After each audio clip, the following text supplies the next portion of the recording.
jamaah sholat Jumat Masjid Al-Husna Admiralty Residen, yang mudah-mudahan siang hari ini selalu dalam lindungan dan cucuran rahmat Allah Subhanahu wa Ta'ala. Mengakhiri tahun 2025 dan mengawali tahun 2026, ulama orang-orang soleh ada memandang bahwa muhasabah itu satu anjuran. Sebenarnya bukan hanya mengakhiri dan mengawali awal tahun saja, tapi setiap saat kita harus bermuhasabah kepada Allah Subhanahu wa Ta'ala. Ada dalam terminologi dalam kitab Madarijus Salikin, Al-Imam Ibnul Qayyim Al-Jauziyah mengatakan bahwa muhasabah itu, kata beliau, antuqayisa baina ni'matihi wa jinayatika. Kata beliau, antuqayisa baina ni'matihi wa jinayatika.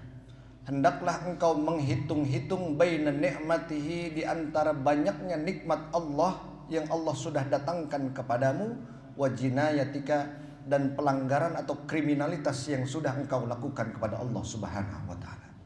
Mari sama-sama kita bermuhasabah. Siapa diri kita manusia dan apa fungsi kita sebagai manusia? Ada dalam bahasa tafsir sedikitnya 3 penyebutan nama manusia dalam Al-Quran. Yang pertama dalam surah Al-Baqarah ayat 30 dengan penyebutan khalifah. Yang kedua dalam surah At-Tin dengan penyebutan ahsanut taqwim, dan yang ketiga dalam surah Asy-Syura ayat 30 dengan penyebutan fitratullah. Kesemuanya itu mempunyai makna, arti dan pengaruh yang luar biasa bagi kehidupan kita sebagai manusia. Yang pertama dalam surah Al-Baqarah ayat 30 Allah firmankan, wa idz qala rabbuka lil malaikati inni ja'ilun fil ardi khalifah qalu ataj'alu fiha may yufsidu fiha wa yasfikud dima wa nahnu nusabbihu bihamdika wa nuqaddisu lak qala inni a'lamu ma la ta'lamun. Jadi ketika Allah Subhanahu wa Ta'ala Tuhan kita ingin menjadikan kita manusia sebagai khalifah, wakil untuk mengurus buminya Allah, itu mendapatkan pertanyaan dan kritik yang tajam daripada malaikat-malaikat Allah tentang eksistensi kita sebagai manusia. Mari sama-sama pada momen yang singkat dan berkah ini kita merenung sejenak. Kalau ada kerusakan yang kita lakukan dengan alasan dan bentuk apapun, kita sudah lupa dengan pangkat kemuliaan kita sebagai khalifah.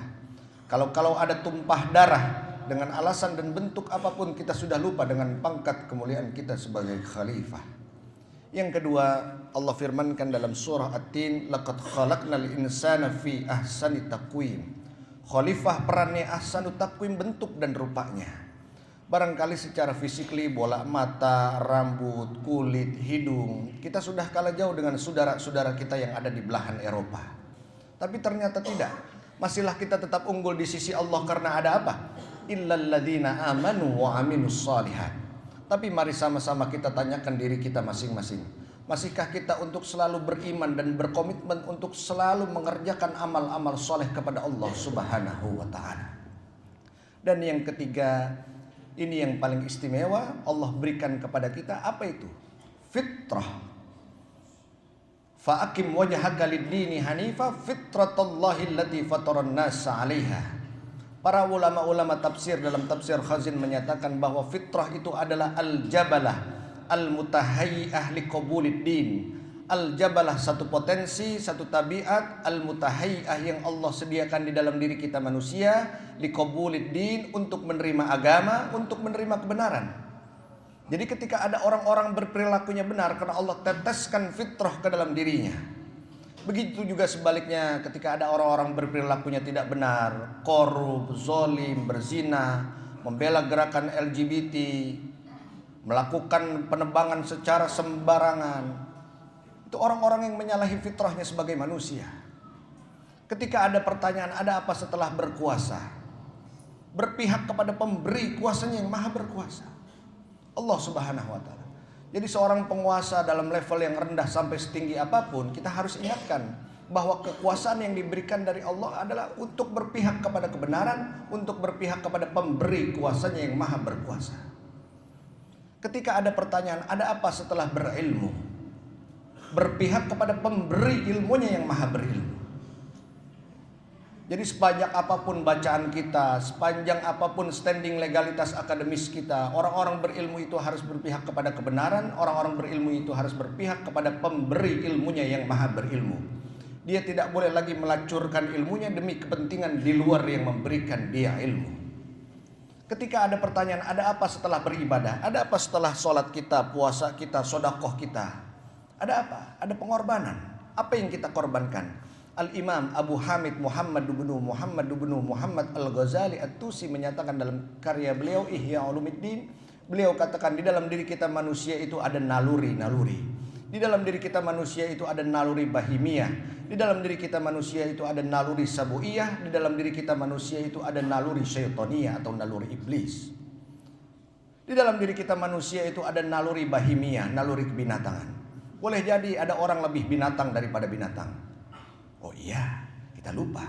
Kita pernah memanggil nama teman kita, tetangga kita, kerabat kita, bukan lagi kita panggil namanya, tapi kita pinjamkan nama binatang untuk memanggil mereka. Kenapa? Karena di dalam diri kita ada naluri bahimiyah, naluri kebinatangan.